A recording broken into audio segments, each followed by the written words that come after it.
Right. ऐसे game वो करके इस तरीके से थोड़ा बहुत मेरे पिताजी ने छोटी सी उम्र में कमाना चालू कर दिया। सरकारी स्कूल में जाके उन्होंने अपना स्कूल पूरा किया, एक हाफ पैंट के अंदर और एक टी शर्ट में। हाफ पैंट भी बड़ी शानदार थी उनके पास, जिसमें पीछे पूरा छेद था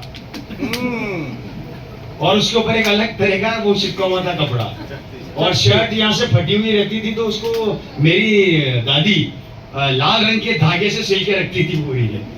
और तो मेरे पिताजी सोचते थे क्या शानदार ड्रेस, हा।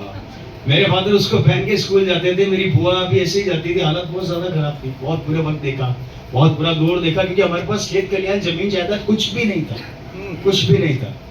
पिताजी ने दिन रात मेहनत करी, वहां से निकल के अजमेर, नाम सुना आपने? अजमेर में कॉलेज है, पता करिएगा, डीएवी कॉलेज में मेरे फादर ने एडमिशन लिया, और एडमिशन लेके मेरे फादर ने शुरू के 1.5 साल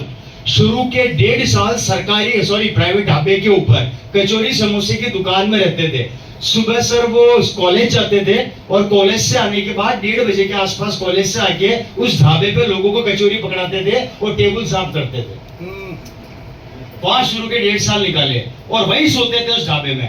ढाबे के मालिक ने कह रखा था, भैया तेरे को यही रहना है, यही संभालना है, यही सोना है। तो पिताजी बोलते थे हाँ भगवान मिल गए, रहने की जगह मिल गई, और क्या चाहिए। 1.5 साल उन्होंने वैसे निकाला। आखिरी के 1.5 साल उनके बचपन का दोस्त जो उनके साथ पढ़ाता था, उसने बोला कि तू एक काम कर, मेरे साथ रूम शेयर कर ले। तो पिताजी बोलते थे रूम शेयर कर लूंगा पर किराया नहीं दे सकता। तो उसने बोला कोई बात नहीं, तो रूम शेयर कर ले। रूम शेयर कर लिया। जैसे जैसे पापा वहां आ गए, मेरे पापा थोड़ा पढ़ाई में बहुत ज्यादा इंटेलिजेंट थे। वो रात को 3-3, 4-4 बजे तक नींद नहीं आने की गोली खा के पढ़ाई करते थे। जब मेरा दोस्त उस जमाने में सोया करते थे, उनका दोस्त रात को 3-3 बजे को पढ़ाई करते थे, और मेरा बचपन का पिताजी का दोस्त बोलता था, अरे ओम, ओपी शर्मा नाम था, अरे ओम सो जा, सुबह कॉलेज जाना है, पागल हो जाएगा। बोले नहीं पढ़ने दे मेरे को, मुझे बहुत पढ़ाई करनी है। वो पूरी रात पढ़ाई किया करते थे। पिताजी कॉलेज से निकलते राजस्थान गवर्नमेंट में ज्वाइंट डायरेक्टर बन गए, इक्विवेलेंट टू आईएएस ऑफिसर। और मेरे फादर की 1 महीने की सैलरी उस जमाने में हो गई सीधी 25,000 रुपया महीना। 25,000 रुपया महीना सैलरी हो गई। सरकारी गाड़ी एम्बेसडर, गाड़ी के ऊपर लाल बत्ती, सरकारी बंगले में चपड़ासी के साथ, गाड़ी के साथ ड्राइवर, कोऑपरेटिव डिपार्टमेंट्स के हेड।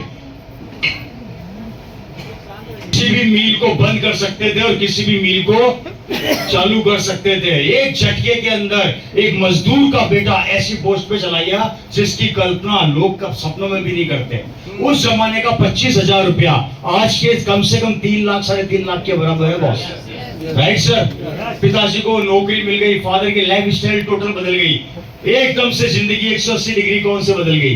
दादाजी हमारे चौड़ा नहीं हुआ, सीना चौड़ा हो गया कि मेरा बेटा आज ऑफिसर बन गया।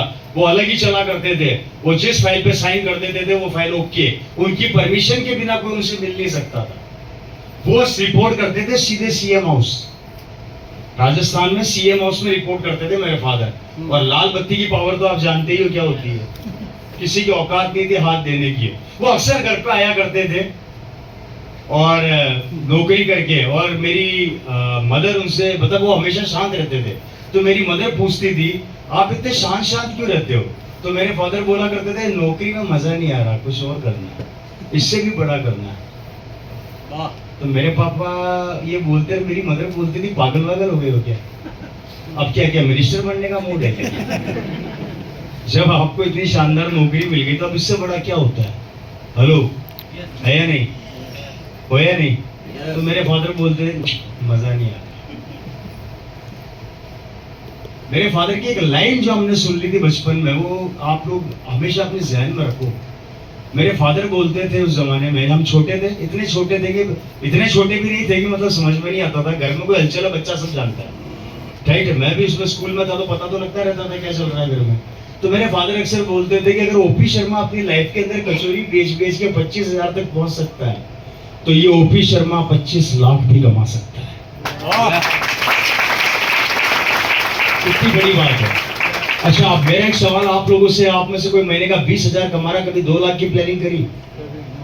आप कोई 50,000 कमा रहा, 5 लाख की प्लानिंग करी? आप में से यहाँ बैठे कई लोग महीने का 1 लाख रुपया कमा रहे, 10 लाख की प्लानिंग करी? क्यों? क्या आपकी काबिलियत पे भरोसा नहीं है? या हार गए या डर गए कि बस लाख रुपया मिल गया निकल जाएगी अपनी तो जैसे तैसे? इस सुख की वजह से तो हमारे बच्चों को समझौता करना पड़ता है सर, क्योंकि आप तो सुख देख रहे हैं। क्योंकि घी का भाव एक जमाने में 2 रुपए का हुआ करता था, आज वो घी 5,000 में भी नहीं मिलता। एक जमाने में 150 रुपए का सिलेंडर आया करता था, आज 1,000 रुपए से कम नहीं है और ये 2,000 का हो जाएगा। पर इनकम कैसे बढ़ाओगे? इसलिए सुख कहाँ बचा है? सुख तो वहां पर होता है जहाँ खर्चे कम और इनकम ज्यादा हो। अब तो उल्टा हो गया, खर्चे ज्यादा हो गए, इनकम कम हो गई, तो सुख नाम की परिभाषा ही खत्म हो गई है। और इंडियन रेशियो बोलता है, डॉक्टर भी बोलने लग गया है। एक जमाने के अंदर बीपी हुआ करता था 120/80 नॉर्मल, अब डॉक्टर बोलता है बीपी 140/90 नॉर्मल हो गया है। पूछ लेना जाके। तो सुख का बचा। एक जमाने के अंदर बोला करते थे कि शुगर लेवल होता है जो फास्टिंग के अंदर होना चाहिए 90, अब शुगर पहुंच गया लोगों का 110 120, डॉक्टर बोलता है नॉर्मल है। उसको भी पता सारी टेंशन बहुत है, वो खुद भी टेंशन में बैठा है नहीं आएगा। तो सुख का है, शांति का है। किसी के दिमाग में शांति नहीं, गारंटी निकालो यहाँ से 90% लोगों का दिमाग इस समय बाहर चल रहा होगा। ये कब मीटिंग खत्म करे, कब जाके मैं अपना काम करूं। राइट सर, ये हकीकत है। नहीं है वो सर सुकून। और सबसे ज्यादा बर्बाद किया मैं मोबाइलों ने। सारी खबर वहां से फेल चला चालू होती नहीं है, यहाँ 10 मिनट के अंदर अंदर में पहुंच जाती है। भीलवाड़ा में प्रोडक्ट लॉन्च होता है, पता लगा केरल में पहुंच गया 2 मिनट के अंदर। एक जमाने में फोन नहीं था तो सुकून से सोते तो थे, सारा कोई मर गया उसकी खबर भी 5 दिन बाद आती थी। अब तो मर गया सारा नंबर और सेकंड्स में खबर आती है कि तू भी मर। मैं तो निकल गया तू भी जा। तू कैसे टेंशन में नहीं मरेगा? साले तेरे को भी टेंशन देके जाऊंगा। पहले 5 दिन बाद तो टेंशन में आता था आदमी, अब तो हाथों हाथ रिजल्ट आते हैं।